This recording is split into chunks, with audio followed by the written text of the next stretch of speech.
primero que hay que destacar, un poco lo que conversábamos ayer, es que Venezuela ha cumplido con metas históricas, que tiene que ver un poco con la caracterización que de manera correcta se hace a mediados de los 90. Cuando Chávez y el movimiento bolivariano insurge, el movimiento estudiantil, el movimiento magisterial, los profesores universitarios venían resistiendo fuertemente ya la implementación en Venezuela con mucha fuerza de la agenda neoliberal que para ese momento, y lo subrayo, para ese momento consistía fundamentalmente en privatizar la educación y hacerla elitesca para la mayoría de hombres y mujeres del país. Y por eso la agenda alternativa bolivariana, que se constituye en el 96, contempla fundamentalmente la necesidad de garantizar la inclusión en el sistema educativo desde la educación inicial hasta el posgrado. En el 99, con el debate constituyente, se retoma este compromiso que se inicia con la agenda alternativa y la constitución del 99 es una constitución que reivindica el derecho a la educación gratuita, la educación popular, la educación de calidad para los excluidos de siempre. Y posteriormente, a partir del paro petrolero y la recuperación de la industria petrolera, del control del Estado de la industria petrolera, se implementan las misiones educativas que logran en buena medida derrotar la exclusión. Hoy quien quiera entrar a una universidad en términos reales lo puede hacer, tiene las suficientes alternativas. Y el neoliberalismo, ¿qué decide hacer en esta etapa? Es decir, aprovechar toda la revolución científico-tecnológica para ver cómo ahorra costos. Y nos comienzan a hablar en consecuencia de la virtualización de la educación. Como señalaba en diferentes oportunidades, solo basta con ver lo que plantea Kurzweil, que es el director de proyectos tecnológicos de Google, que plantea, entre otras cosas, la posibilidad que en las próximas décadas, a corto plazo, la nube pueda conectarse con la neocorteza cerebral. Eso nos habla de la dimensión de la neuropolítica en la dominación global del neoliberalismo. ¿Cómo se expresa eso en términos políticos concretos y reales? Hace 10 años aproximadamente, una señora Betsy DeVos, que nadie tiene por qué conocerla, en los Estados Unidos creó una fundación cuyo objetivo fundamental es promover la educación en casa. Incluso uno encuentra gente que se reivindica de izquierda o progresista diciendo que ellos prefieren criar sus hijos en casa para que no tengan la alienación de la escuela ni todo el tema de la dominación del saber en la escuela. Bueno, esta señora no pasaría a ser una excéntrica, la esposa del heredero del Emporio Agüey, si no fuera porque el señor Trump, una vez que gana la presidencia, la nombra su secretaria de Educación. Y ella, a partir de ese momento, no es que abandona su agenda, sino reafirma toda la tendencia para que la educación no sea la educación en la escuela, sino la educación en casa. Incluso viene promoviendo que la posibilidad de que aquellos padres que opten por la educación en casa puedan eventualmente, con una reforma de la legislación norteamericana, llevarse la alicuota de presupuesto de la escuela para la casa. Claro, eso en un primer momento, porque en realidad lo que quiere es fortalecer contenidos en la nube, que en realidad es otra forma de privatización, es la compra de conocimiento de la nube para descargar en dispositivos electrónicos. Entonces, ella plantea que el derecho a la educación hoy en buena medida está determinado por la capacidad de estar conectado en casa y tener dispositivos desde los cuales acceder a la red de Internet. Entonces, esto no es una cosa menor, o sea, el neoliberalismo del siglo XXI o en la segunda década del siglo XXI no quiere privatizar en términos de los 90 la escuela o la universidad. Lo que quiere es destruir la escuela que conocimos y la universidad que conocimos para ir fundamentalmente a su privatización en términos de contenidos virtuales. Uno podría decir, es una exageración. Bueno, si ustedes analizan cuál es la mutación del presupuesto o la orientación del presupuesto de Microsoft, veremos que fundamentalmente lo está haciendo en arquitectura de la nube y robótica. El primero de carácter económico. Vivimos después de la Segunda Guerra Mundial el desarrollo de un modelo de consumo centrado en llevar la mercancía a lo más cercano del ciudadano. Una vez que se termina la Segunda Guerra Mundial, que se firma el Tratado de Bretton Woods, la mayor inversión del capitalismo en todo el mundo fue la construcción de carreteras, autopistas, puertos y aeropuertos para llevar la mercancía lo más cercano del consumidor. Nosotros acá en el imaginario popular decimos cómo construía Pérez Jiménez, pero no era Pérez Jiménez, en cada país había un Pérez Jiménez que estaba haciendo la tarea que le había asignado el capitalismo, que era garantizar la posibilidad de distribución de mercancías. Fue la época del florecimiento del pequeño negocio en el pueblo, la bodega, la tienda del japonés de artefactos electrónicos, el portugués que montaba la panadería, el árabe que vendía la ropa del pueblo. Y ese periodo más o menos, ese modelo funcionó de consumo lo más cercano, la mercancía lo más cercano al consumidor, funcionó bien hasta comienzos de los 70, cuando se da la primera crisis de sobreproducción del capitalismo mundial y se hizo necesario reconfigurar el modelo de consumo con dos grandes incorporaciones. Se instala definitivamente el concepto de obsolescencia programada de las mercancías. Todos antes heredamos una nevera de los abuelos, de los padres, la plancha de los bisabuelos, qué sé yo, y entonces se le pone término a las mercancías, 5 o 10 años para que venzan, y se instaura algo que ya venía siendo experimentado en algunos países, el modelo de centro comercial. Saramago lo describe maravillosamente en su novela La caverna, la tragedia que implica los centros comerciales en la óptica de la globalización. Y esto fue una segunda modificación del modelo de consumo.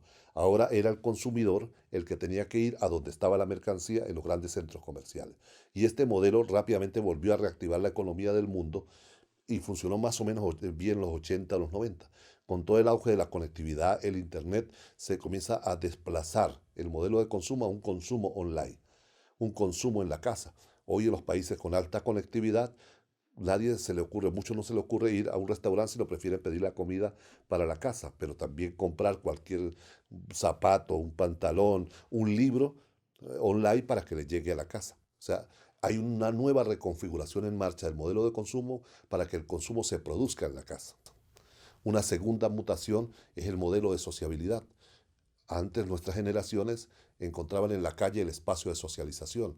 El primer deber que debería cumplir un padre cuando cumplía esta función era saber trancar la puerta de la casa, porque si la dejaba destrancada, los hijos salíamos a la calle. Esto funcionó también más o menos 85, 90. Hoy a un muchacho, los que somos padres de muchachos menores de 12 años, sabemos lo que nos cuesta sacarlos de la casa. Si les decimos vamos incluso a comprar un helado, vamos, lo que dicen es tráigalo a la casa, déjeme conectado y yo aquí lo consumo. Es decir, hay una reconfiguración del modelo de sociabilidad para que el nicho como tal sea la casa. En Facebook, yo estoy analizando más de 100 páginas de alta sociabilidad en Facebook, una de ellas, Gorditas y Gorditos del Mundo, parte uno por ejemplo, que tenía en su momento 738.000 miembros de todos lugares del mundo, es un espacio donde la gente que puede tener unos kilitos de más, se junta para conocerse, hacer amigos, enamorarse y hasta planificar matrimonio. No es la calle, no es el cine, es el espacio virtual, se convierte en el nuevo elemento de sociabilidad, pero además desde la casa. Un tercer componente tiene que ver con todo el tema tecnológico. A nosotros todos los dispositivos que se están montando no es para estar en la calle, sino para estar en la casa y tener el menor esfuerzo de salir. Hoy incluso el mundo del trabajo comienza a mutar. Por eso se dan todas las legislaciones, las modificaciones en Europa y comienzan a darse en América, con Temer en Brasil, para extender la jornada de trabajo de 8 horas a 12 horas diarias, de 40 horas semanales a 60 horas semanales, para garantizar un modelo de trabajo en casa. Los youtubers son, si se quiere, la punta de lanza de un modelo de producción de mercancías inmateriales y de ingresos en la virtualidad de la casa. O sea, la casa comienza a ser valorada como un espacio también de trabajo. Y en ese marco entra la educación. Pero también la política ha generado modelos de mutación enormes. Para nuestra generación, el local de partido era el lugar donde nos encontrábamos para compartir ideas, para conocer la novia, el compañero, era el lugar de encuentro. Hoy a un político que se vaya a lanzar a presidente de la República, candidato a gobernador, concejal, diputado, a rector de una universidad, lejos está de su mente ocurrírsele montar un local. Lo que va a pensar primero es creerse la red social, Instagram, Facebook, el Twitter, para poder hacer propaganda política, hacer su actividad política. Cada día no nos damos cuenta, pero nos acostumbramos mucho más a las consultas que nos llegan vía teléfono inteligente o correo electrónico sobre diferentes temas políticos. En 1917, hace 100 años, un grupo de hombres y mujeres deciden hacer una revolución radical en el país más atrasado de Europa, sin acueductos, sin electricidad, sin industrias y sin escuelas. Y en solo unas décadas logran lo que era un sueño de muchos humanistas, garantizarle educación primaria, bachillerato, incluso universidad a millones de hombres y mujeres. Cuando termina la Segunda Guerra Mundial, cuando culmina la Segunda Guerra Mundial y los rusos, a diferencia de lo que nos dice Hollywood, tuvieron un protagonismo especial en la derrota del fascismo, tenían la autoridad suficiente para expresar su triunfo. Y la humanidad un poco guardó la esperanza en la educación para que no volviera a existir una tercera guerra mundial. Y surge la UNESCO. Y la UNESCO es el pacto mundial de los gobiernos para hacer educación de masas. Es decir, la educación de masas es en buena medida el resultado del pensamiento socialista. Pero le convenía al capitalismo, por eso lo acepta. Le convenía para ese modelo de consumo que hablamos en un primer momento, motivarlo, necesitaba que la gente se educara mucho más para que se convirtiera no en ciudadanos, sino en consumidores de sus productos.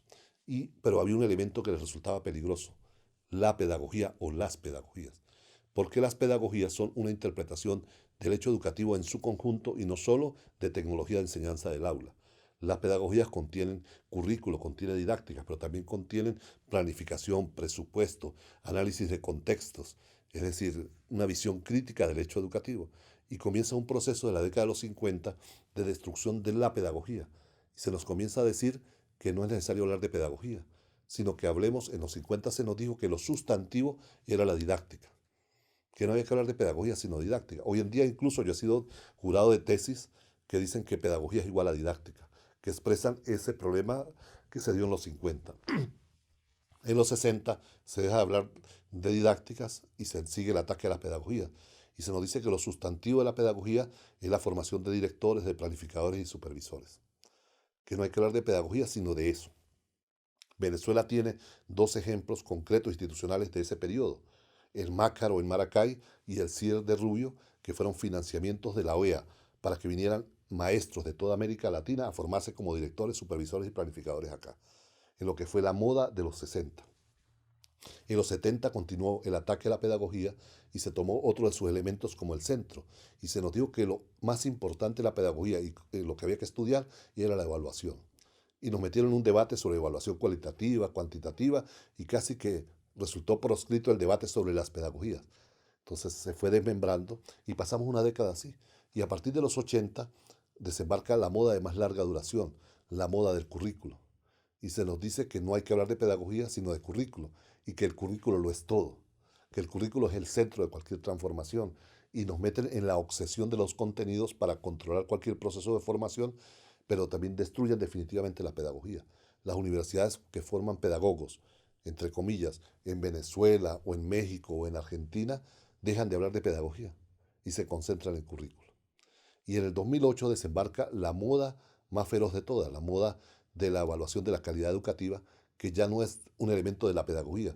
Ya el capitalismo da por muerta la pedagogía, por aceptada, que ya no es una herramienta para entender el hecho educativo, y nos concentran en la estandarización y en la medición de unos determinados aprendizajes.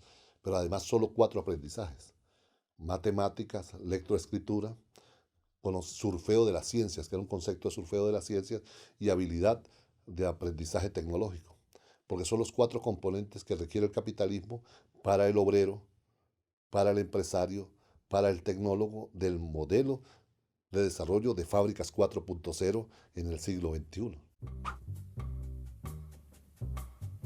Yo soy de los que cree, a diferencia de buena parte de la izquierda que dice que no hay que hablar de calidad, yo sí creo que es un tema que ya constituye parte de la hegemonía del debate y que hay que entrar es a construir un concepto de calidad que se corresponda con un proyecto de liberación nacional. Entonces hicimos una consulta que fue importante y ahí la consulta en realidad era: vamos a las pruebas PISA de la OCDE, o sea, aceptamos el modelo de calidad o transitamos un camino distinto de la calidad educativa. Por suerte, la consulta de la calidad optó por la segunda de las opciones. Vamos a intentar construir nuestro propio concepto de calidad de la educación. Entonces, un primer elemento de eso que hace posible todo el apagón es la destrucción de la pedagogía. Por eso nosotros decimos que hoy en la Constitución debe decir, para que exista el derecho a la educación debe haber pedagogía como primer elemento. Un segundo elemento, la destrucción de la profesión docente. En los 70 se nos comienza a decir que no es bueno hablar de ser maestro, que ser maestro es muy arrogante ese nombre, y se nos comienza a introducir un tema que incluso la izquierda pedagógica lo tomó de manera muy acrítica, el tema de facilitadores. Y se nos dijo que había que llamarse facilitadores y no maestros. Y en el fondo lo que se estaba destruyendo era la profesión docente. Yo recuerdo que perdí un año de mi vida y por eso yo insisto mucho en ello, porque yo empecé a escuchar que mucha gente decía que Paulo Freire había dicho que nadie enseñaba a nadie, ni nadie aprendía de nadie. Y yo que comencé la educación con la educación popular, sé que Paulo decía que el aprendizaje es compartido con varios, pero yo esa frase como tal no la había leído. Y me volví a leer toda la obra de Paulo Freire, en español y en portugués, y no conseguí la fulana frase. Y un día buscando en internet conseguí una de las últimas entrevistas de Paulo Freire, y ahí quien lo está entrevistando le pregunta: maestro, ¿es cierto que nadie aprende de nadie y nadie enseña de nadie? A nadie. Y Paulo Freire, no Luis Bonilla, dice: eso es una mala lectura de mis libros y una mala interpretación de mi pensamiento. Para que exista el proceso de enseñanza-aprendizaje, dice Paulo Freire, y en otros han dicho que Paulo Freire decía que no creía en la enseñanza-aprendizaje. Y el mismo Paulo Freire dice: para que exista el proceso de enseñanza-aprendizaje se requiere un docente que sepa lo que va a enseñar y un estudiante que quiera aprender. Dice nuevamente Pablo Freire: lo que yo he dicho, que en esa relación dialéctica ambos reaprenden y ambos reconfiguran el conocimiento. Eso es muy distinto. ¿Entiende? Porque permite el encuentro con el otro desde el conocimiento y desde los saberes. En México, hace 2 años, comenzó la contrarreforma educativa más potente del neoliberalismo en toda la región. Y ellos desembarcan queriendo cerrar todas las escuelas normales, que son los centros donde se forman los maestros. Y como no lo logran, producto del escándalo que significó la muerte de los muchachos, la desaparición de los muchachos de Ayotzinapa, que generó toda una conciencia mundial. Eran maestros, jóvenes maestros que querían ser docentes y que estaban estudiando para ello, no pueden eliminar las normales. Pero el señor Nuño, que es el secretario de Educación de Peña Nieto, crea una ley que habilita a cualquier profesionista, como dicen ellos, cualquier profesional, diríamos nosotros, para que dé clase. Entonces en México, hoy para una plaza fija de maestro, concursa un odontólogo, un administrador, o sea, cualquiera que tenga título. O sea, están eliminando en la práctica la profesión docente. Y eso es lo que ahora se intenta replicar en Colombia o en el señor Macri en Argentina. O sea, comienza el segundo eslabón, la destrucción de la profesión docente. Por eso entonces digo que en el caso de nuestra constituyente, el derecho a la educación, además de decir que debe tener pedagogía, debe decir claramente: debe garantizarse la formación de maestro y maestro para que haya derecho a la educación. Yo que vengo de la educación popular, reivindico claramente el tema de los ambientes de aprendizaje. El ambiente de aprendizaje es crear en el aula las condiciones mínimas para que se pueda aprender de manera eficaz. Pero sustituir la palabra aula o escuela por ambientes de aprendizaje es peligroso, porque elimina el compromiso de los estados con la construcción de escuelas. Entonces puede decir cualquier lugar se aprende, lo cual desde la educación popular es cierto, pero el Estado abandona su responsabilidad. Y de la perspectiva de la señora Bexy DeVos, una casa con una computadora e internet es un ambiente de aprendizaje. Entonces no es una palabra neutra. Entonces el tercer elemento que nosotros proponemos en el caso de la constituyente en Venezuela es que se diga: el derecho a la educación de los venezolanos y venezolanas debe contener pedagogía, debe contener docentes y formación docentes y planteles y aulas para garantizar que ese derecho a la educación sea real y no simplemente un enunciado que diga derecho a la educación como tal. En Venezuela es, si se quiere, la alternativa que hay en el mundo. ¿Entiendes? Porque con todas las dificultades, con todas las marchas contra marchas que podamos tener, con incluso una visión crítica sobre muchas cosas, Venezuela se ha convertido en el lugar que defiende la profesión docente, el lugar que defiende la escuela, el lugar que defiende la pedagogía, pero también caemos a veces en las trampas, en la trampa de creer que lo curricular puede sustituir lo pedagógico, o decir que cualquiera puede dar clases sin la suficiente formación. Y lo que algunos venimos planteando es que incluso la formación de una reforma educativa debe comenzar por la formación de los docentes, pero hay que revisar también la formación de los docentes, porque la formación de los docentes de hoy, acá y en el mundo, no está a tono con la revolución científico-tecnológica. Y entonces eso no es un hecho gratuito, se deja muchas veces así para permitir la destrucción de la propia escuela. Les pongo un ejemplo práctico. Yo soy modelo 62. Y yo recuerdo cuando estudiaba primaria, yo vi televisión blanco y negro, con dos canales que transmitían en todo el país, transmisión desde las 12 del mediodía hasta las 12 de la noche. Yo estuve en una escuela de doble turno y yo salía corriendo de mi casa para llegar, comer rápidamente y sentarme a las 12 a ver El Llanero Solitario. Y El Llanero Solitario era fundamentalmente unos enfoques de cámara de 45 segundos a 1 minuto 10. Bueno, si ustedes revisan cuál es la rutina que más hacemos los docentes en el aula, es llegar, decir buenos días y tomar la tiza, si es un pizarrón de madera o si es acrílico el marcador, y colocar Mérida, 4 o 5 de septiembre del 2017, Ciencias naturales, objetivo 1.3, el cuerpo humano. Ese ejercicio dura 45 segundos, 1 minuto 10. Para mi generación, en consecuencia, era normal ver a un docente que le daba la espalda a los estudiantes por 45 segundos, 1 minuto 10. Hoy mi chamos de 9 años o mi chama de 6 años ve Capitán Garfio con enfoque de cámaras de 6 segundos y policromía de 18 colores. O ve Dragon Ball Z con enfoque de cámaras de 2 segundos y policromía de luces y colores de 80 gamas. Es decir, cuando un docente hoy le da la espalda al estudiante, cognitivamente en el cerebro del muchacho han pasado 30 revoluciones cuando él se devuelve a mirarlos. Entonces, la salida más fácil le decimos, el muchacho es hiperkinético, tiene déficit de atención, ¿entiende? Porque es que el propio docente no ha entendido que la dinámica de cognición ha cambiado, producto de la propia revolución científico-tecnológica, porque eso no se está discutiendo en las universidades que forman docentes. Entonces, lo primero que hay que revisar para garantizar la escuela es la propia formación docente, y hay muchas cosas que tenemos que recambiar, tenemos que aprender a dialogar con los muchachos. Entonces tenemos que hacer una reconfiguración de la formación docente, porque también el neoliberalismo adrede no ha intervenido en la formación docente y descarga toda la culpa sobre el maestro para que la sociedad culpabilice al maestro y diga, la escuela la cerramos porque el maestro no sirvió. Entonces, por eso digo que el primer foco de atención no es ni siquiera sobre los maestros, sino sobre la formación de docentes para poder evitar ese apagón pedagógico y el desastre que significaría el que la escuela se convierta, se destruya y el aprendizaje se focalice en la casa, porque eso sería una no sociedad.